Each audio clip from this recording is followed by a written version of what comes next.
tous, je suis ravie de vous retrouver si vite car je ne voulais pas attendre le nouveau numéro du Samedi Politique de la semaine prochaine pour vous souhaiter une heureuse nouvelle année pleine de joie, pleine de moments partagés avec ceux que vous aimez, mais aussi pleine de défis. C'est aussi l'occasion pour moi évidemment de remercier chaleureusement et sincèrement ceux d'entre vous qui ont apporté aide et soutien à TV Liberté ces dernières semaines. Nous pourrons donc poursuivre l'aventure ensemble, contraints certes, mais plus motivés que jamais. En attendant donc de repartir à l'assaut de l'actualité avec le prochain numéro du Samedi Politique, je vous propose de redécouvrir ou de découvrir un numéro consacré au scandale américain autour du pédocriminel Jeffrey Epstein. J'avais en effet reçu le criminologue Xavier Hofer pour son ouvrage sur cette affaire tentaculaire qui plonge dans les tréfonds du Gotha mondialiste, dont les noms seront petit à petit distillés dans les médias. Plus de 200 000 personnes avaient déjà regardé cette émission. Alors si vous n'en faites pas partie, c'est l'occasion de faire une séance de rattrapage dès maintenant. À bientôt.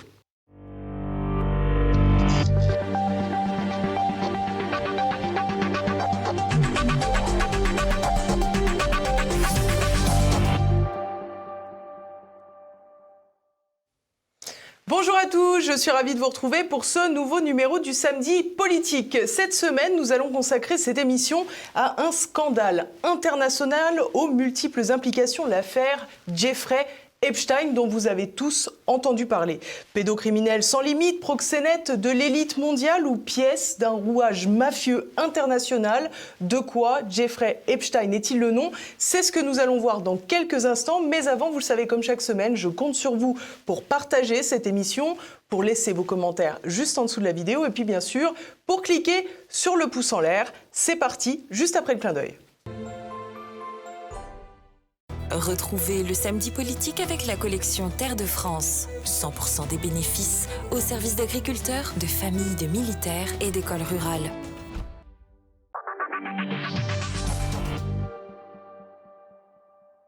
Et avec moi aujourd'hui, Xavier Hofer. Bonjour monsieur.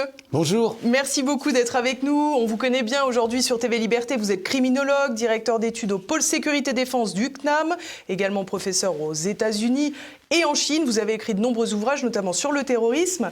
Et aujourd'hui, on va s'attaquer à une personnalité qui a défrayé la chronique, Jeffrey Epstein. Vous présentez aux éditions du CERF Jeffrey Epstein, l'âme damnée de la troisième culture. Un livre, bien entendu, qui est disponible sur la boutique de TVL sur tvl.fr.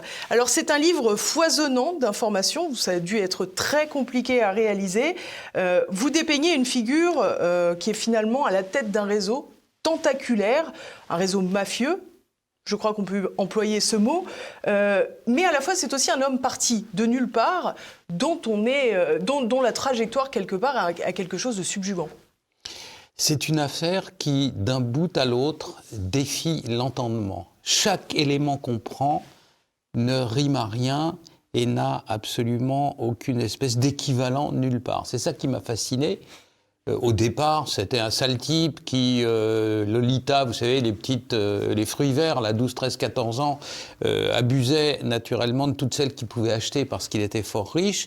Et ça aurait pu être une simple histoire de pédocriminalité. Comme ça, voilà. Auquel cas, bon, ben voilà, c'est naturellement triste. L'individu en question mérite de croupir en prison le plus longtemps possible, mais il n'y a pas de quoi écrire une thèse, si vous voulez. Et là, il y a de quoi écrire une thèse et même un livre de 350 pages, car rien ne tient debout. Imaginez-vous. Maintenant, en tout cas, au cours des 20 dernières années, les États-Unis sont dans une crise de néo-puritanisme. Vous savez, les États-Unis, c'est un bateau sans quille. Alors, de temps en temps, le vent souffle et puis ça part dans tous les sens.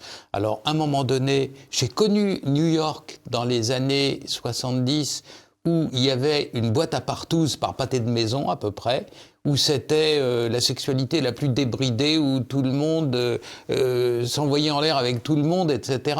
Et puis, brutalement, ça s'est renversé, comme toujours aux États-Unis, et on est passé à un néo-puritanisme hallucinant, où le fait de regarder, même par inadvertance, les genoux de la dame en face de vous dans le métro peut vous valoir une assignation, peut vous valoir une plainte pour harcèlement, où on a vu un personnage important de la télévision être viré comme un malpropre et privé de télévision par la suite, parce qu'à la fin d'une émission qui s'était bien passée, il a posé comme ça sa main sur l'épaule, c'était en été, dénudé de la speakerine. sans même vaguement dire bon, bah, c'est bien, salut Germaine, à la prochaine, pampan, et voilà, aussitôt, il y a vraiment hystérique. Voilà. Donc, c'est un pays qui n'a pas de bornes, qui n'a pas de limites. On l'a vu 100 fois dans l'histoire des États-Unis. Il y avait aux États-Unis, comme en France, une forte propension à l'alcoolisme dans les milieux les plus modestes, parce que la dureté du boulot, parce que pas de perspective, etc. Donc, on s'anesthésie. Aux États-Unis, c'était avec du gin ou de la bière. Et pareil en France, avec le gros rouge. Hein. Nous, en Europe, avec l'éducation, avec petit à petit des mesures incitatives, etc., on a réussi à réduire l'alcoolisme dans des proportions considérables. Les gens, la jeune génération boit 10, 20 fois moins que ses arrière-grands-parents. Eh bien, aux États-Unis, ils ont trouvé le moyen de faire la prohibition, c'est-à-dire d'interdire complètement la vente de l'alcool, ce que faisant, ils ont livré des pans entiers de l'économie du pays aux seuls qui savaient fabriquer de l'alcool clandestin et le vendre, c'est-à-dire à la mafia, la vraie italo-américaine. Ce que vous m'expliquez finalement, c'est que de la prohibition, on est passé à une forme de puritanisme, et donc de fait du trafic d'alcool, on est passé à des cas comme Jeffrey Epstein. Voilà, mais entre-temps, il y a eu 20 épisodes où c'était partouze, pas partouze, on fait des crises de nerfs puritaines et après ça on replonge dans l'orgie, etc. C'est un pays sans bande ni limite. Vous avez vu, il leur arrive un attentat terroriste, ils envahissent des pays entiers, etc. Parce que simplement ils ont les moyens militaires de le faire. Donc c'est un pays où généralement la raison et la mesure en matière sociale existent peu. Mais là, vous avez un individu dont on ne sait pas d'où il a acquis sa fortune. Encore aujourd'hui, on ne le sait pas. Je vous dis que rien tient debout. Pas de sa famille, en tous les cas. Il est d'origine assez modeste. Non, très modeste, très modeste. Une famille de petits employés, etc., de New-Yorkais, enfin, de base, quoi. Voilà un homme qui, en quelques années, alors qu'il avait déjà été condamné pour détournement de mineurs et trafic de mineurs, etc., a facturé à un milliardaire new-yorkais qui s'appelle M. Léon Black, qui est à la tête d'un des plus gros fonds d'investissement des États-Unis, pour 158 millions de dollars de factures, pour du conseil. Alors, quand vous êtes conseiller d'un milliardaire, vous lui demandez 100 000 dollars de l'heure, même des sommes comme ça importantes, vous gagnez à la fin de l'année quelques millions de dollars. Si jamais vous avez des primes de succès parce que vous voulez faire quelques dizaines de millions de dollars, jamais personne aux États-Unis dans l'histoire n'a gagné 158 millions de dollars en donnant des conseils à un individu du style « vaut mieux acheter ceci que cela ». C'est inouï. Pourquoi a-t-il gagné cet argent? On ne le sait pas. Monsieur Black a dit « bah oui, il avait ma confiance, je ne comprends pas comment j'ai pu agir ainsi ». Voilà. Et à chaque fois, on tombe sur des choses incompréhensibles. Et à chaque fois, on tombe sur des très grands noms. On sait par exemple qu'on parle souvent de la banque JP Morgan, qui s'occupe des finances de Jeffrey Epstein. Mais voilà, exactement. 10 ans après qu'il ait été condamné pour détournement de mineurs, et que donc 10 ans après que ce personnage soit devenu intouchable et un risque de réputation pour la banque. Vous allez dans votre banque, vous dites alors comme ça, vous financez les pédophiles. Mais quand je dis qu'il le finance, c'est que maintenant aux États-Unis, quand vous sortez de l'argent en espèces, aux États-Unis, en France, pareil. Je vous donne un exemple. Bientôt, je vais aller passer 15 jours, 3 semaines en Amérique latine. En Argentine et dans les 2-3 pays à côté, il y a un bazar financier tel que mes copains sur place, ceux que je vais voir et tout, m'ont dit il vaut mieux prendre de l'argent en espèces et puis le changer au jour le jour sur place, tellement il y a des variations. Dans ma banque, pour 3 000 €, je suis obligé d'écrire une lettre pour expliquer pourquoi. Alors voilà un individu, c'est tout simple, ça m'a pris 5 minutes, et puis c'est normal que les gens s'intéressent à la raison pour laquelle on sort des espèces dans une société qui en a de moins en moins. Hein. Bref, Epstein, pendant 10 ans, chez JP Morgan, il sortait chaque semaine 50 000, 80 000 dollars, des centaines de milliers de dollars par mois, peut-être plus, pas loin d'1 million par an, et personne ne lui a jamais rien demandé. Et quand les gens de la base, qui s'appellent la compliance, vous savez, c'est ceux qui regardent les comptes pour savoir si on finance pas des trucs de prostitution, de la drogue, des trucs comme ça, si vous respectez bien les règles, si les gens chargés du maintien des règles de JP Morgan, 10 fois, ils ont fait, 10 fois, 100 fois, ils ont fait remonter des rapports en disant pas normal, regardez ce mec condamné, vous êtes sûr que warning. Oui. Et rien. Voilà. Et à la fin, vous avez... Enfin, quand je vous dis que c'est incompréhensible, un individu qui, avant, mais aussi après qu'il ait été condamné, a été reçu 17 fois à la Maison-Blanche par Bill Clinton. 17 fois. Une fois, un type arrive à se glisser dans la queue des gens qui viennent regarder les tableaux intérieurs de la Maison-Blanche. Vous dites, la journée du patrimoine. Oui, c'est ça. Bon, vous dites, comment voulez-vous qu'on sache? Mais 17 fois. Et puis, quand je vous disais que dans cette histoire-là, tout est incompréhensible. C'est-à-dire, c'est pas scandaleux, on ne comprend pas comment ça a pu se produire. C'est hallucinant. Celui qui était à la Maison-Blanche à ce moment-là, chargé notamment des rendez-vous de Bill Clinton, le chef du cabinet ou quelque chose comme ça, celui qui a signé et qui a donné les accès, bien entendu avec l'approbation du président. On ne peut pas trouver un mec dans votre bureau, qu'est-ce qu'il fait là? J'avais envie de vous présenter mon cousin Ernest, c'est pas comme ça que ça marche. Hein. Donc, il avait donné son accord, et donc le type, après ça, quand il cesse sa carrière à la Maison-Blanche, il retourne dans la vie civile. Epstein est tué, se suicide, on ne sait pas trop là non plus, vous allez voir, c'est bizarre. Parler, et ce bonhomme est retrouvé mort dans un champ. Alors, il avait essayé de se pendre et en même temps, il voulait, pour être sûr de ne pas se rater, se tirer un coup de fusil dans la poitrine. Sauf que le premier rapport du shérif, on trouve le fusil à 20 mètres. Enfin, mais ça, c'est quand même, vous savez, le célèbre « je n'ai nettoyé mon arme, le coup est parti », mais pas à 20 mètres quand même, hein. Donc rien ne colle. Voilà un individu qui va en prison en Floride, mais en réalité c'est lui qui contrôle la prison, il a corrompu tout le monde, il prend l'avion alors qu'il est en prison pour aller à New York. Il continue de travailler et d'abuser de jeunes filles dans sa dans sa somptueuse hôtel particulier de New York en disant je m'en vais, et voilà. Et en réalité les gens qui sont censés le garder sont devenus ses gardes du corps, il les a soudoyés, etc. Enfin, cette histoire est folle d'un bout à l'autre. On ne comprend pas. Enfin, vous écrivez ça comme scénario. Vous allez le proposer à quelqu'un à Hollywood, le type vous rayonnez en disant écoutez, vous êtes fou, la moitié de ça, le 10e de ça n'est pas possible. Les déjeuners et les dîners avec Bill Gates, toute la crème, l'élite de la Silicon Valley, il était parfaitement en intégré état au milieu de complète complicité avec eux. Voilà. Donc rien de ça tient debout. Ce que je vous propose, Xavier Hofer, c'est d'écouter une de ses présumées victimes, Virginia Giuffre. Vous allez voir, je vais vous faire réagir ensuite sur un propos qu'elle tient précisément. I was recruited at a very young age from Mar-a-Lago and entrapped in a world that I didn't understand, and I've been fighting that very world to this day, and I won't stop fighting. I will never be silenced until these people are brought to justice.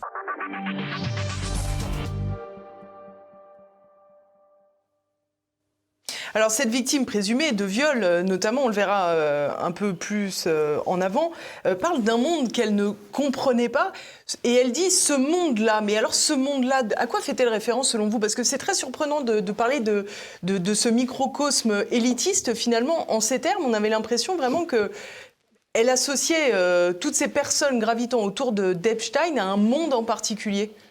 Epstein est un ogre.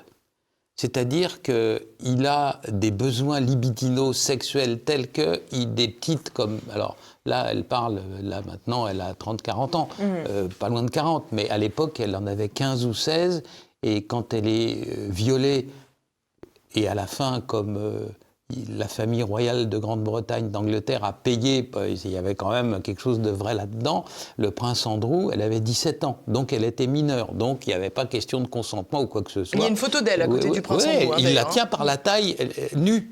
C'est-à-dire qu'elle a une espèce de petit blouson, là, ouvert, et elle a le bas au-dessus de la ceinture dénudée, et il la tient par la taille, ce qui est quand même familier comme geste, hein, pour dire les choses gentiment. Et donc, vous avez tous ces individus-là qu'elle approche pour la première fois de sa vie. Les filles qui sont détournées, que les domestiques d'Epstein, et après ça, la Ghislaine Maxwell, vont chercher, sont des filles du quart-monde. C'est... Aux États-Unis, les gens qui sont très pauvres n'ont même pas de maison. Ils vivent dans des caravanes, sur des parkings à caravanes. Et quand on dit les trailer park girls, les filles de famille, on parle du quart-monde, on parle de très jeunes filles qui ont été souvent... dont on a abusé dans leur propre famille ou qui sont mis à la drogue très jeunes, etc. Et donc c'est là où on va les chercher. Et effectivement, la jeune femme, dont le nom de femme mariée est Geoffrey Roberts, je crois qu'elle s'appelait de son nom de jeune fille, est amenée dans ce monde-là.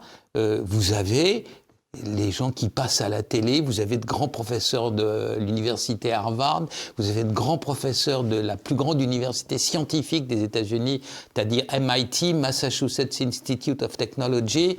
Dans la banlieue de Boston, vous avez Harvard et puis le MIT qui sont... donc c'est une espèce d'énorme... ville, campus, voilà, où vous avez tout ça. Donc, mais les filles en question, elles sont issues de milieux très modestes, elles n'ont fait aucune étude, et Epstein, qui gère la fortune d'un milliardaire qui, notamment, possède une chaîne de boutiques que toute dame connaît pour ses sous-vêtements, qui s'appelle Victoria's Secret, et donc, il lui dit, vous allez devenir mannequin chez Victoria's Secret, ou alors mon copain tel, c'est le président de l'université Harvard, et donc je vais te faire rentrer, si tu veux faire des études, tu verras, etc. Donc non seulement il y a le fait de les corrompre par l'argent, mais aussi de leur faire des promesses totalement inconsidérées, qu'il n'a d'ailleurs pas du tout l'intention de tenir, parce qu'une fois qu'il les a violées, ça ne l'amuse plus, alors il faut qu'il change le terme est affreux, mais qui change de jouet absolument constamment. Donc voilà, il y a un système de prédation, mais gigantesque. Et quelque part, leur déclassement social à ces jeunes femmes est un avantage, parce qu'elles ne vont pas se plaindre, elles vont même pas savoir porter plainte, elles ne vont pas avoir d'appui dans leur famille. Elles connaissent personne dans ce monde-là, elles sont complètement perdues. Et les rares qui vont, deux sœurs qui, à la fin, vont à la police à New York, c'est circulé, il n'y a rien à voir. On ne prend même pas leur plainte, on dit, bon, bah, très bien. Et après ça, quand l'affaire éclate, elles disent, mais on a été à la police, on retrouve la main courante, mais il n'y a même pas eu le début du commencement d'une enquête. Donc c'est une affaire de classe. Dans l'introduction, je dis que j'ai tourné autour d'une espèce d'explication pendant longtemps. Et à la fin, je me suis dit, on est chez le marquis de Sade. On est dans la philosophie, dans le boudoir, on est dans les 120 journées de Sodome, c'est-à-dire des aristocrates de haut rang qui vont chercher, qui font chercher par leurs valets ou par leurs domestiques de la chair fraîche, disons-le. Oui, bien sûr. Madame Ghislaine Maxwell, c'est une domestique pour Epstein. On a les comptes. Il lui a versé, sur quelques années, 30 millions de dollars. Là aussi, pour aller recruter, comme on dit poliment maintenant, des escortes, c'est quand même cher payé. Mais bon, voilà, on est dans ce monde-là et on va recruter, dans le temps de Louis XV, Louis XVI, des petites paysannes au fin fond de la campagne. Là, on cherche les filles dans les caravanes dans la banlieue des villes pour assouvir des désirs et puis pour faire des orgies et pour tout ça. Mais ça implique l'intégralité de la bonne société. Alors, qu'est-ce que c'est que la bonne société américaine ? Alors justement, dans votre livre, vous dites c'est l'intelligentsia et la nomenclatura. Oui, exactement. Mais qu'est-ce que c'est ? La société américaine est une société de la com, de la publicité, etc. Donc, il y a ce qui s'appelle the A-list. C'est la liste A. C'est tous les gens les plus désirables quand vous faites une réception.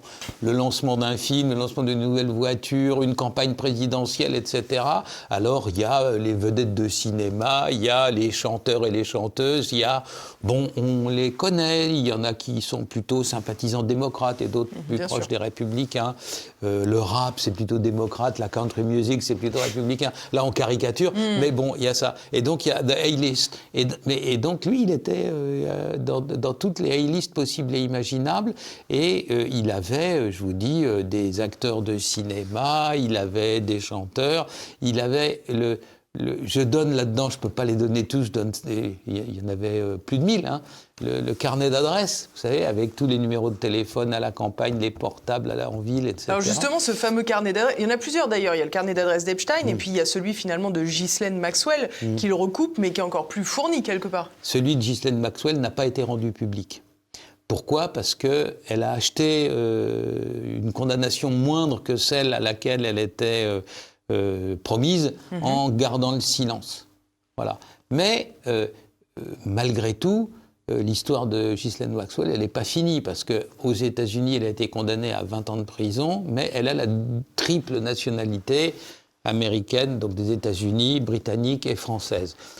Sa famille, son frère, sa belle-sœur, etc., à Londres. Donc, un beau jour, elle peut très bien demander à aller purger sa peine en Grande-Bretagne. Et là, tout change. Parce qu'aux États-Unis, la justice aux États-Unis, c'est incompréhensible pour un Français.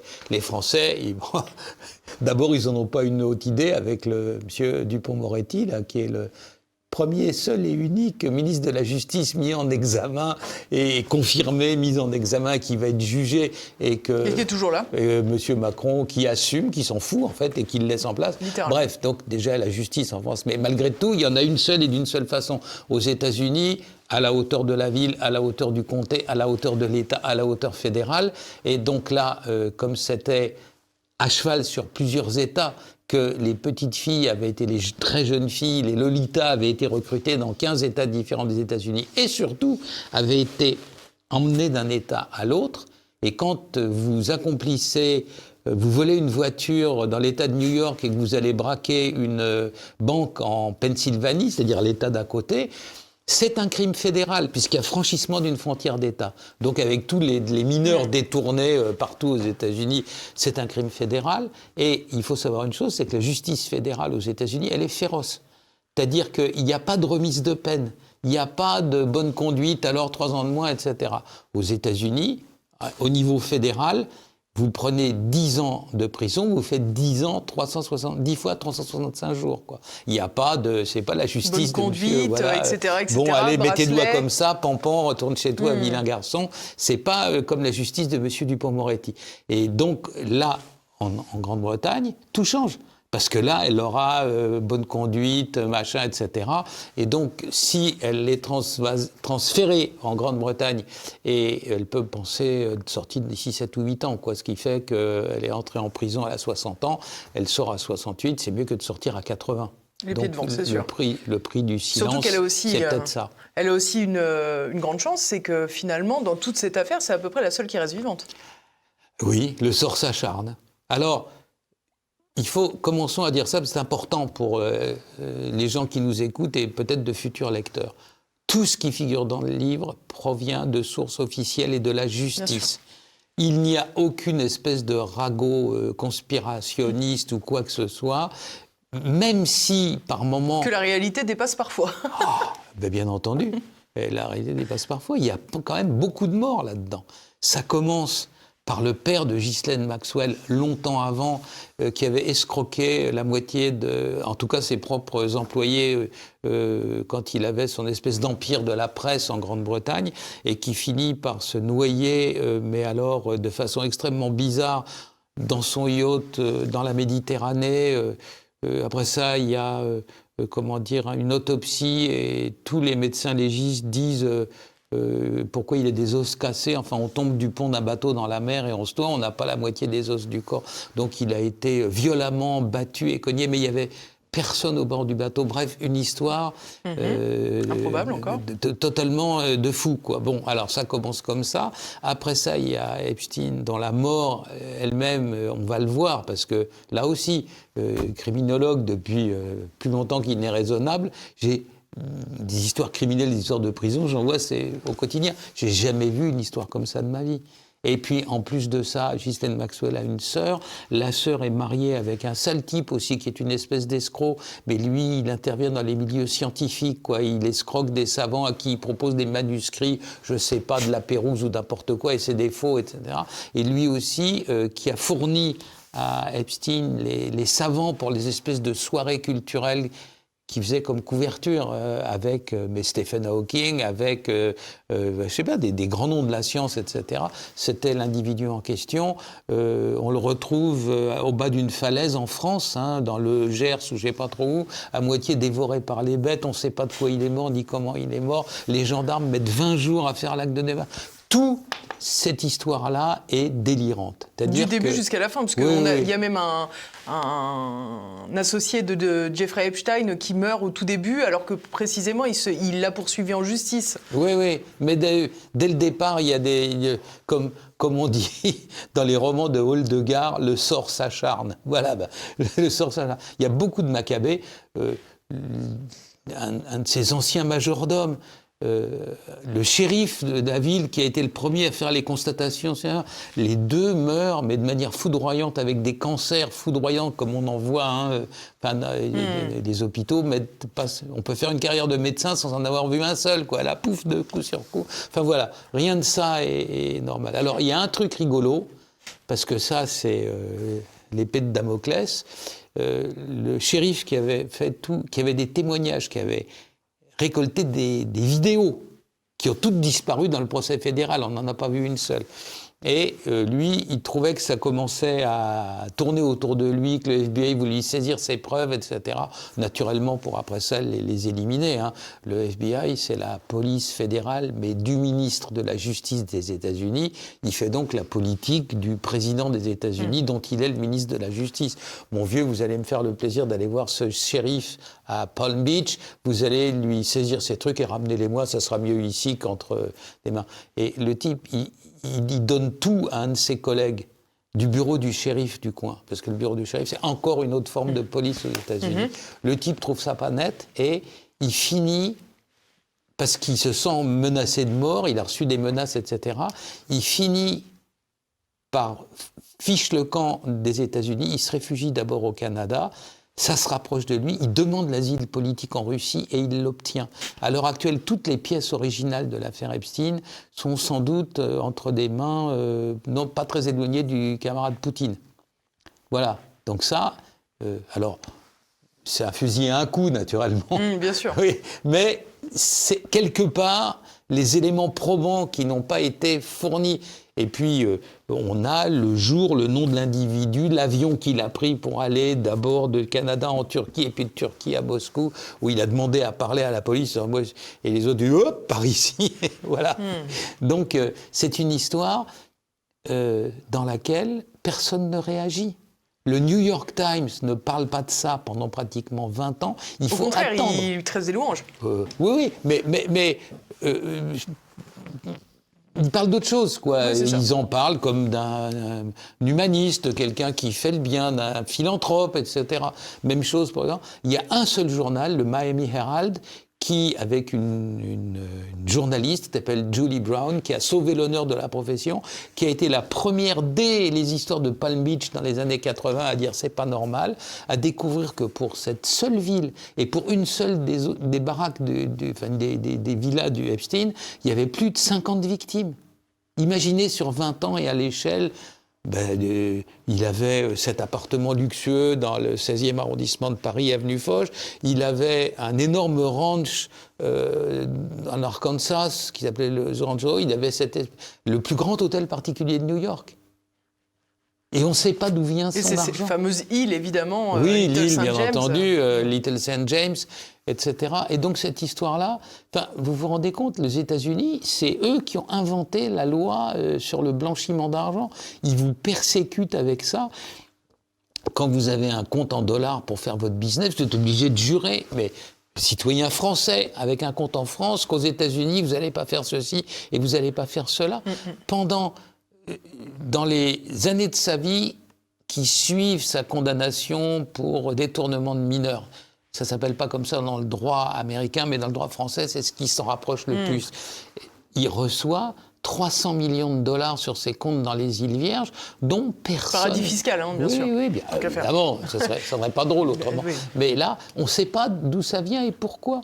Là-dessus, il y a les 158 millions de dollars du Leon Black, de Apollo Global Management. Et il dit, il était sympa, il me donnait des conseils. Enfin, quelqu'un qui vous donne un bon conseil, vous lui donnez 100 millions de dollars ? Non, personne. Et même pas des milliardaires, surtout pas des milliardaires. Et là, voilà. Et à la fin, pour en rester aux milliardaires, une fois de plus, le seul qui a eu, parce que quand vous êtes l'homme le plus riche du monde, ou presque, vous vous en fichez un peu, mais c'est Elon Musk qui a fait un tweet une fois où il marque ce que vous ne verrez jamais de votre vie. Alors, une licorne, un dinosaure, je sais pas trop quoi, et la liste des clients d'Epstein. Et en dessous, il marque, je trouvais la liste de mes ennemis un peu courte, alors, 3 petits points. Et il a publié ça sur Twitter, à l'époque, ça s'appelait comme ça. Donc voilà où on en est. C'est une histoire totalement incompréhensible. 1% de ce qu'il a fait n'aurait pas dû être possible. Quiconque d'autre l'aurait fait, 1%. Regardez les producteurs de Hollywood qui ont voulu jouer à la côte canapé, ils sont poursuivis, ils sont en prison, et voilà, et pas lui. Pendant 20 ans, il est passé à travers toutes les mailles du filet. Alors justement, avant de revenir sur ce point, j'aimerais qu'on écoute très rapidement une des avocates des victimes qui s'exprimait juste après l'annonce du décès d'Epstein. Jeffrey Epstein's death, whether it was a suicide or murder, does not end the case, does not end their fight for justice. It does not end their feeling that they were manipulated and victimized and that they were child victims.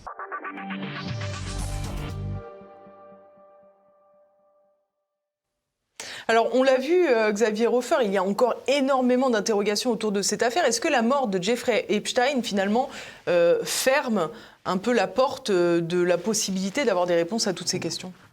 Aux 3/4, oui. Parce que naturellement, tous ceux qui n'avaient pas envie d'aller y voir, on dit « Ah ben, c'est fini ». Notamment, vous avez une administration aux États-Unis qui est chargée des transferts de prison à prison. Ça s'appelle les Marshal Service. Les Marshals, ils ont une autre vocation. Quand un individu est condamné pour fraude ou pour activité sexuelle déviante, il a droit à certains endroits, pas à d'autres. Il faut qu'il déclare ses voyages, etc., 2 semaines à l'avance, ce qu'Epstein ne faisait jamais. Et naturellement, ils avaient des archives. Et comme c'est quelque chose qui dépend directement de l'administration fédérale, ils ont dit « Ah ben c'est fini, il est mort. » Alors, mais les archives, on les a détruites, vous comprenez, comme il était mort. Donc il y a ceux qui sont précipités là-dessus. Mais il reste encore des pistes qui sont ouvertes sur lesquelles des avocats travaillent et qui cherchent des biais avec pour nous, la complexité folle du droit américain avec le niveau de la ville, le niveau du comté, le niveau de l'État et puis le niveau fédéral, d'essayer de récupérer là-dedans des pistes essentiellement pour faire payer les individus qui ont participé aux orgies avec les mineurs en question et puis Epstein, qui n'ont jusqu'à présent, aucun d'entre eux, jamais été condamnés. Ils se sont contentés de publier des communiqués en mode larmes de crocodile en disant ma bonne foi a été surprise, mais si j'avais su ça, ma bonne dame, etc. Ah là là, qu'est-ce que j'aurais évité de le fréquenter, le Bill Gates et les autres. Donc il y a là-dedans toutes sortes de choses qui ne sont pas normales. Enfin, des adultes fréquentant un individu dont les maisons, les unes après les autres, sont pleines de nanas dont une bonne partie semble ne pas avoir l'âge requis pour fréquenter des messieurs seuls qui ne sont pas de leur famille. On ne parle pas du puritanisme, on parle du droit tel qu'il est exprimé dans tous les états de droit du monde. Voilà, vous avez cet individu-là. Et puis il dit, vous venez faire un tour dans mon avion, et l'avion a des murs couverts de fourrure, il y a des lits partout dans l'avion, par terre, au sol, et l'avion s'appelle Lolita Express, et vous dites, ah ben non, j'ai rien vu, le prince Andrew, là, qui est quand même... Alors, les plus forte raison qu'il a des rapports sexuels dans cet avion, d'ailleurs, au vu oui, de bien tous, sûr. hein, Oui, il est en train de s'occuper d'une de ses petites victimes, et puis les autres, ils regardent par la fenêtre en disant, oh, il y a des nuages aujourd'hui, etc., et personne n'a rien vu. Enfin, c'est naturellement et évidemment n'importe quoi. Vous avez des individus de très haut rang.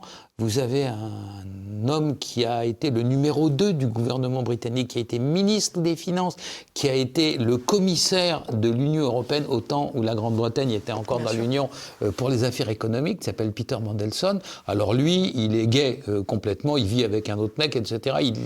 Mais Dieu sait pourquoi il fréquentait Epstein. Et vous avez cette scène absolument hallucinante où Epstein, les quelques mois de pseudo-prison qu'il a fait en Floride, là, quand il s'est fait attraper la première fois, vers 2008-2009, et où le numéro 2 du gouvernement britannique lui dit « Tu pourrais pas m'arranger un coup avec Jamie Dixon, le patron de la JP Morgan ?» Et c'est un mec en prison pour infraction sexuelle grave. Qui sollicite. Non, mais qui sert d'intermédiaire entre le numéro 2 du gouvernement britannique et puis le patron de peut-être la première, ou en tout cas une des 3 premières banques des États-Unis, qui est la JP Morgan. Enfin, je vous dis, rien de ça ne tient debout. Vous avez dans toutes les banques, vous avez auprès de tous les hommes politiques des gens qui sont spécialisés dans les affaires de sécurité et qui doivent avertir l'homme politique ou le chef d'entreprise ou le gouvernant ou le ministre ou quoi que ce soit des risques de réputation qu'il y a à avoir quelqu'un. Vous n'entrez pas comme ça en contact avec un président, un ministre, en disant « Salut, j'ai vu de la lumière, je suis entré et tout ». Ben, c'est pas comme ça. Et là, 17 fois à la Maison-Blanche. Et le type, après ça, qui, ouvrait les guillemets, suicide avec un fusil qu'on a retrouvé à 15 mètres, 20 mètres de lui. Et tout comme ça. Donc, en écrivant ça, j'avais l'impression d'avancer dans un univers qui reculait au fur et à mesure. On ne sait pas comment il a fait sa fortune. On ne sait pas d'où venait son argent. On ne sait pas comment il le dépensait. Il avait accès à Hollywood, il avait accès à Wall Street, il avait accès à Silicon Valley, parce que naturellement, on va le voir, etc. Voilà. Et autour de lui, des gens étaient menacés. Le premier journal, de revue, qui a voulu faire du style revue mensuelle, Vanity Fair ou quelque chose comme ça, qui a voulu faire un reportage sur lui. Le rédacteur en chef a trouvé une balle de Colt 45 sur son paillasson, mais des méthodes vraiment de voyous. De mafia. Oui, voilà, donc c'est des méthodes d'intimidation. On a beau dire, il y a en France un certain nombre de gens riches, on leur dit on va faire un article un peu désagréable sur vous, on ne se retrouve pas avec un gros mec avec des lunettes noires qui vous dit on sait où tes enfants vont à l'école, quoi. Donc là, on est dans un univers, tout ça, et c'est pour ça que j'ai fait ce livre, parce que cet individu, non seulement il y a tout ce qu'on vient de se dire jusqu'à présent, mais aussi il y a l'espèce d'énorme influence qu'il avait sur tous les milieux culturels, progrès souillard, etc. La fameuse troisième culture. Et donc, la troisième culture, alors... Oui, je vais faire comme Elon Musk à mon petit niveau, je vais me faire des copains en disant c'est ce que vous trouvez tous les jours dans Libération, dans Le Monde et que vous écoutez sur France Info. Qui était précurseur d'ailleurs avec leur pétition pro-pédophile des années 80 d'ailleurs. Oui, non, mais comme quoi c'est une constante. Voilà, pour une fois on dit que les Français inventent rien. Ben, vous voyez, Libération, ils ont inventé, la promotion de la pédophilie, oui. Savonner la planche ou faciliter les aventures ultérieures de M. Epstein. Alors, ils ne l'ont peut-être pas fait exprès, il ne faut pas les accuser, il ne faut pas sombrer dans la conspiration, mais quand il y a une atmosphère qui se crée comme ça, naturellement, tout devient plus facile. Alors, ce qui est important de comprendre aussi, Xavier Hofer, c'est qu'on a vu une vingtaine d'années d'impunité pour Jeffrey Epstein. On comprend qu'avec son argent, il pouvait bien entendu s'acheter le silence de nombreuses personnalités qui pouvaient être confrontées à ces affaires. Mais on a le sentiment aussi d'une gigantesque opération de compromission des élites mondiales, à vrai dire, puisque un élément saute aux yeux, c'est la présence de caméras, d'œilletons, de possibilités de prendre des photographies, des vidéos de tous ces moments d'orgie qui étaient organisés dans tous les lieux dans lesquels il le faisait d'ailleurs. Comment vous, sur le plan criminologique, j'allais dire, vous analysez ça? Ça tombe sous le sens que c'est un peu pas uniquement ces élans de voyeurs. Non, ce que vous me dites, ce que vous me décrivez est un grand classique dans le milieu criminel. Vous savez, les criminologues, ils fréquentent les gentils, par exemple vous, et on fréquente les méchants aussi. Il m'est arrivé à plusieurs reprises d'être dans les lieux qu'ils fréquentent, c'est-à-dire les bistrots, les boîtes, etc., avec de très très gros voyous, dont l'un, qui a été arraché à notre affection depuis lors, était un ancien bras droit de Mesrine, qui lui était un tueur, un vrai. Même dans les dernières années de sa vie, où il avait déjà près de 70 ans, des policiers m'ont dit que dans son entourage, il y avait 3 types qui avaient disparu corps et biens qu'on n'avait jamais retrouvés. Il les avait tués, quoi. C'est un tueur, un vrai. Et donc l'individu en question, il est d'ailleurs mort d'une façon très drôle. Il avait été à l'église pour une les obsèques, la messe d'un de ses confrères en crime, et il est tombé raide mort d'un AVC dans l'église lors de la messe, etc. Rappelé à Dieu, comme on dit. Voilà, exactement, mais sur place. Il était in situ, voilà. Foudroyé par la grâce. Voilà. Il était temps. Donc, lui, je le voyais... il avait quand même... il savait ce qui se passait dans le milieu. Et donc, de temps en temps, je le voyais, puis on bavardait. Et il était avec d'autres copains, mais des gangsters aussi, comme lui. Ouais. Et le soir, au bistrot, la plaisanterie qui les faisait rire... Et en même temps, c'était une plaisanterie, mais en même temps, il y avait une menace implicite. Ils se regardaient l'un l'autre, ils se pointaient du doigt et disaient « Si je tombe, je balance tout le monde ». Epstein, c'est ça. J'ai des vidéos, j'ai des photos, j'ai des machins. Si je tombe, je balance tout le monde. C'est une assurance vie en espionnant, en mettant de la chair fraîche dans les mains de grands noms de Hollywood ou du barreau, etc. À New York... voilà, donc une petite, une fois victime, est emmenée par Ghislaine Maxwell qui dit « t'as intérêt à être sage », elle l'amène dans une espèce de petite pièce où il y a tout l'appareillage vidéo et elle lui clique sur un des écrans, elle lui montre sa chambre. Il y a même des caméras dans la chambre de la petite, braquées sur les toilettes, sur la salle de bain, etc. Vous avez tout, vous pouvez filmer... c'est un panoptique, quoi. On voit tout. Alors, il avait ça autour de lui, mais c'était... au minimum pour assurer sa protection en disant les bandes, elles sont enterrées quelque part et donc si jamais il m'arrive quoi que ce soit, ça va éclabousser. Enfin, vous vous rendez compte ? On peut imaginer bien pire. On peut imaginer quand il avait affaire à des personnes qui avaient des hauts postes politiques. Vous avez parlé éventuellement de Bill Clinton, que derrière on peut avoir un chantage politique aussi. Mais énorme, énorme. D'autant plus qu'il les a tous faits. Vous avez la photo de l'audience avec le pape, vous avez lui et Ghislaine Maxwell assis sur le trône de la reine d'Angleterre. Enfin, le trône de la reine d'Angleterre, mais au secours, vous vous rendez compte ? D'ailleurs, Ghislaine Maxwell parvient à aller dans l'appartement du prince Andrew à Buckingham sans laisser de traces, alors que tout le monde est censé signer un registre. Bien sûr, mais il y a des exceptions. Et elle a l'exception en question. Donc elle rentre partout. Ces individus-là ont réussi à s'infiltrer partout. Vous avez, mais je vous dis, les ministres britanniques, toute la élite, quoi, les gens, l'élite mondiale est compromise là-dedans. Quand vous prenez le premier carnet d'adresses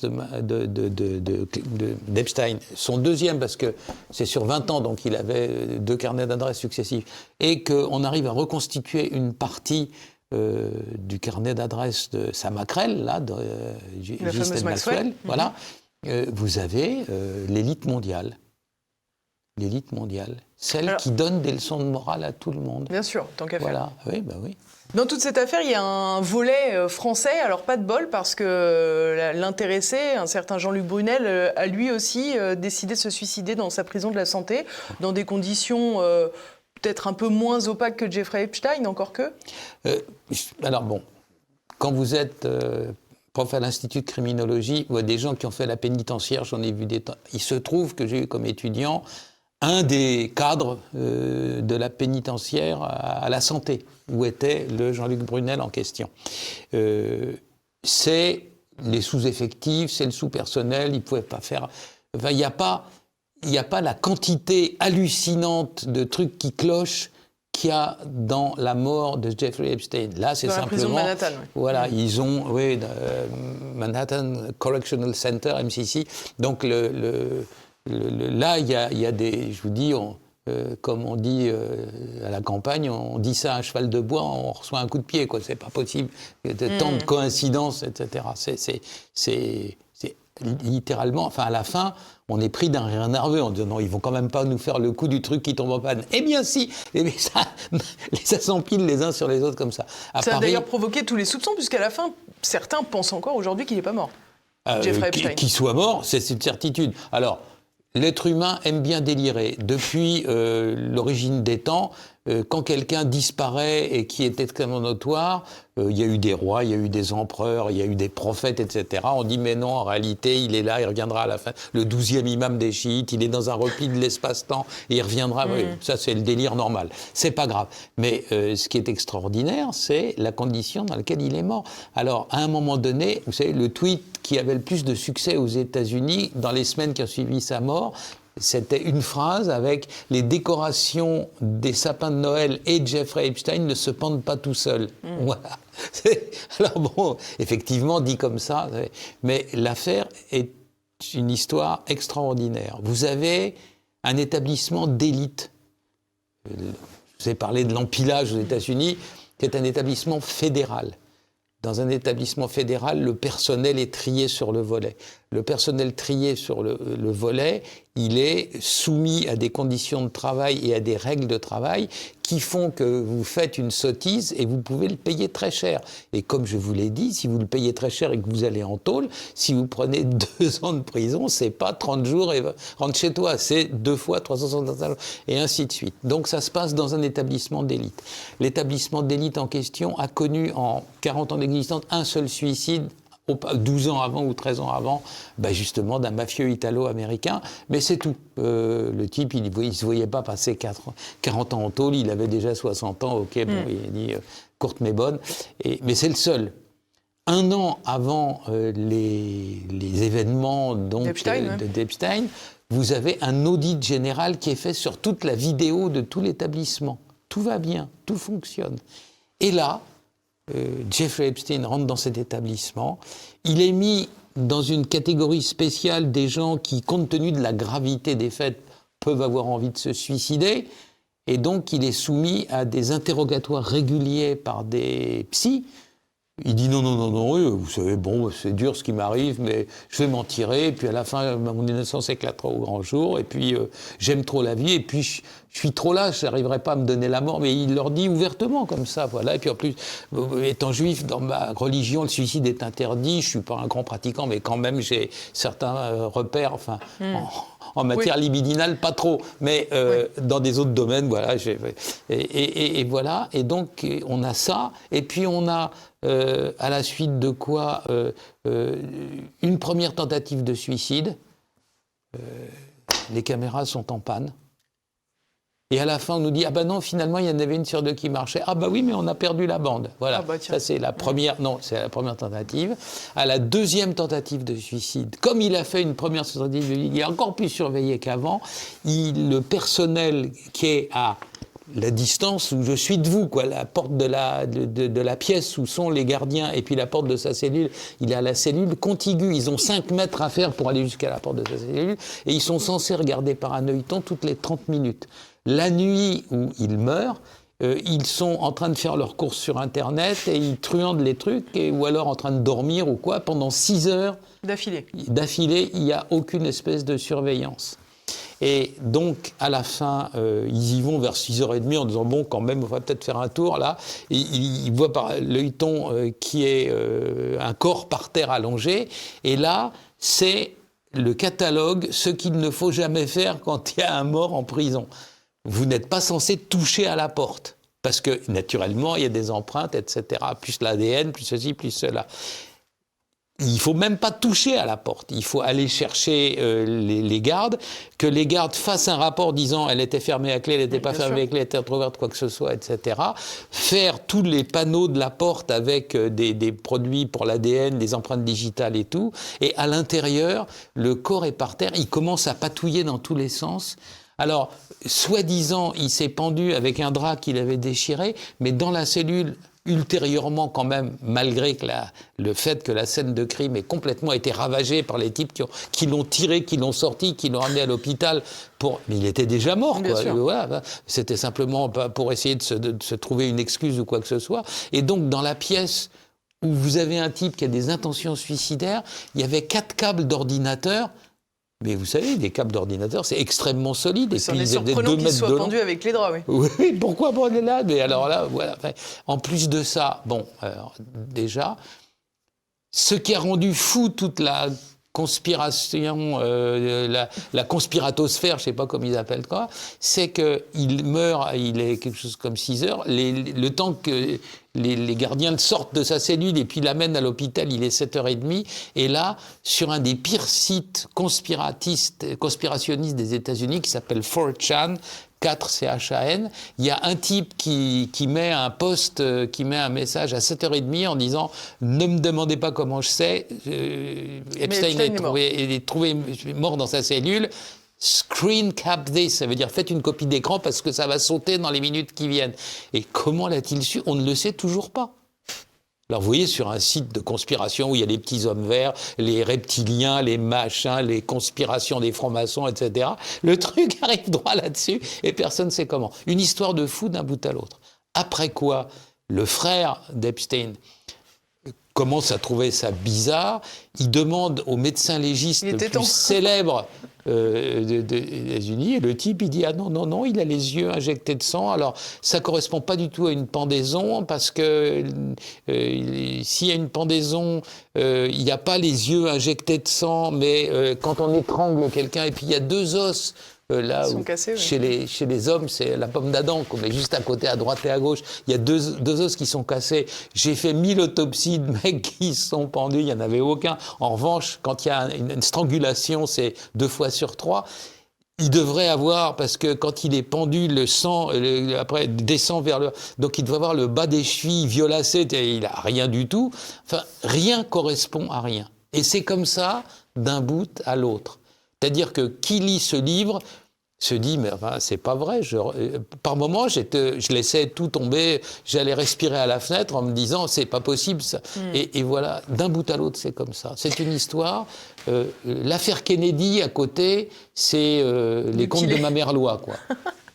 Alors justement, quand vous avez terminé cette enquête, que vous avez terminé cet ouvrage, comment voyez-vous le rôle d'Epstein ? Est-ce que finalement, c'était lui qui allait à la rencontre des personnalités politiques pour ensuite avoir assouvi ses fantasmes, mais en plus influencer la politique américaine, voire la politique internationale ?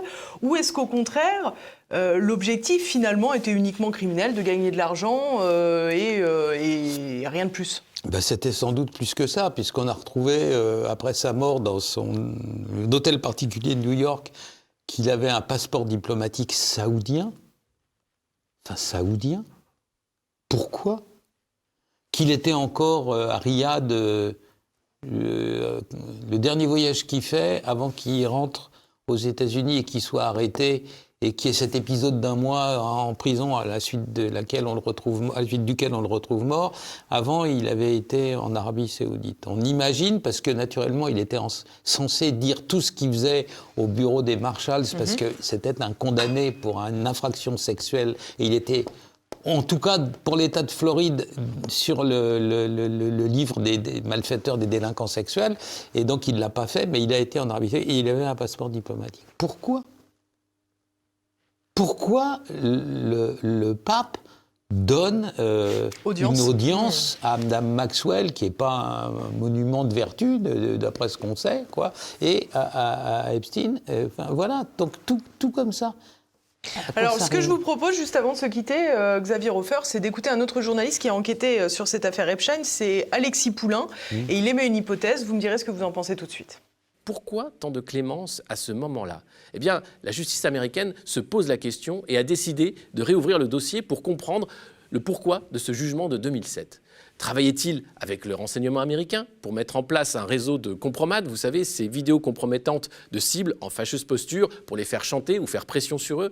A-t-il été un agent pour le renseignement américain ou israélien ? Eh bien, c'est en tout cas la thèse de Harry Ben Menaché, un ancien du renseignement israélien devenu vendeur d'armes, qui assure que Jeffrey Epstein, Ghislaine Maxwell, son ancienne compagne, et Robert Maxwell, le père de celle-ci, étaient tous 3 agents du renseignement israélien.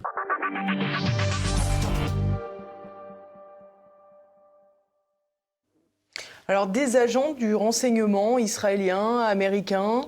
Ça fait toujours rêver, puis c'est bon pour les ventes. Mais vous savez, chaque fois qu'il y avait un attentat, du temps de son vivant, Yasser Arafat disait « I told them there would be an attack », etc. Donc il prévenait, il faisait le coup de « mais je les avais prévenus et personne ne m'a écouté ». C'était naturellement faux. Tous les anciens du Mossad disent « mais oui, bosser avec nous, etc. » Ça fait partie du métier. Je pense que tout service de renseignement au monde a pour vocation, c'est-à-dire le Saint Graal pour eux, ce qu'ils cherchent, c'est d'apprendre les intentions des gens.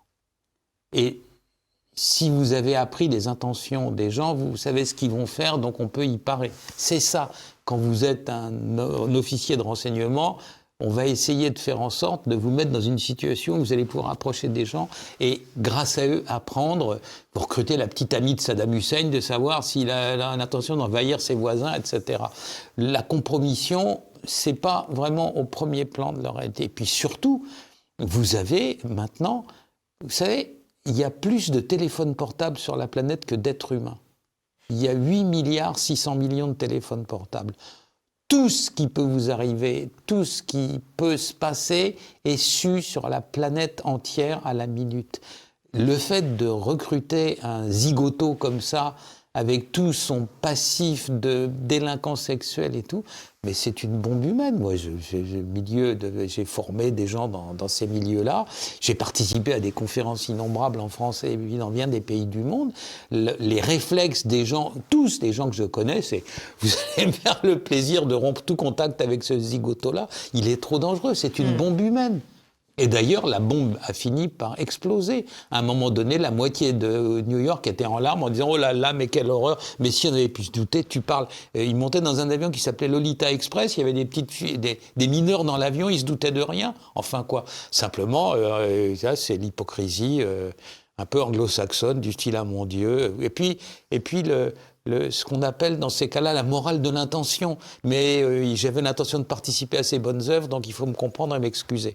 Je ne vois pas, vous avez vu ce qui se passe à l'heure actuelle au Moyen-Orient, vous voyez l'immensité de la tâche d'un service de renseignement israélien.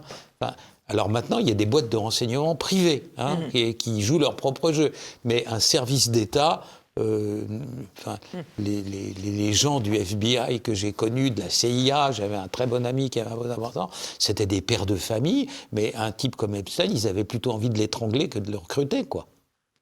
Voilà. Donc, rien n'est impossible, mais sur une échelle de 0 à 100, je dis 1% possible, 99, n'importe quoi. Toute dernière question avant de se terminer cette émission, Xavier Hofer. Donc on a vu, il ne reste plus grand-chose de tout ce réseau criminel. Il ne reste plus que Ghislaine Maxwell, ou peut-être d'autres noms que nous n'avons pas cités, mais qui étaient déjà au cœur de ce rouage orgiaque, j'allais dire. Est-ce que vous pensez qu'aujourd'hui, quelqu'un a déjà repris le flambeau de ce réseau Epstein, ou au contraire, est-ce que tout simplement d'autres se sont reconstitués? Parce qu'on imagine mal que ces vices aient disparu avec Jeffrey Epstein. Alors, le réflexe de tout individu qui est en dehors de la loi, qui est un hors-la-loi, c'est-à-dire que ce soit un terroriste, que ce soit un bandit, que ce soit ceci ou cela, son premier réflexe est un réflexe d'évitement. Au football, on dit on ne fait pas de passe à un homme marqué. Et bien là, c'est pareil. C'est-à-dire qu'il y a suffisamment de gens à corrompre à travers la planète, il y a suffisamment de familles un peu naïves qui pensent que leur fille va devenir mannequin. Pourquoi s'enquiquiner à aller sur des individus, au contact d'individus où on sait que dès qu'on les approchera moins de 100 mètres, les sirènes se mettront à hurler, où ils sont complètement carbonisés et tout. Donc ces pratiques sont vieilles comme le jour. Il y en a eu dans la République française, il y en a eu dans la monarchie britannique, il y en a partout. Les gens qui pensent pouvoir arriver à leur fin, c'est-à-dire plus d'influence, plus de fric, etc., en compromettant des gens. Voilà, exactement. Donc ça, il y a suffisamment de possibilités de jouer à ce jeu-là sans... c'est pas un commerce qu'on reprend, quoi, le commerce Epstein. C'est pas... La boutique est fermée. Oh là, pour de bon. Pour de bon. Donc, je ne crois pas que quiconque ait eu envie même de... c'est Tchernobyl, quoi. Tout est radioactif autour et puis on contourne de très loin et on n'approche pas, quoi. Merci beaucoup Xavier Hofer. Je rappelle le nom de cet ouvrage, Jeffrey Epstein, l'âme damnée de la troisième culture. C'est aux éditions du Cerf et bien entendu c'est disponible dès à présent sur la boutique de TVL, sur tvl.fr. Chers amis, nous sommes arrivés à la fin de cette émission. Je vous remercie d'être encore à nos côtés. Si vous ne l'avez pas déjà fait, pensez à partager cette émission, à laisser vos commentaires juste en bas et puis bien entendu à cliquer sur le pouce en l'air pour améliorer le référencement. En attendant, je vous donne rendez-vous la semaine prochaine et portez-vous bien.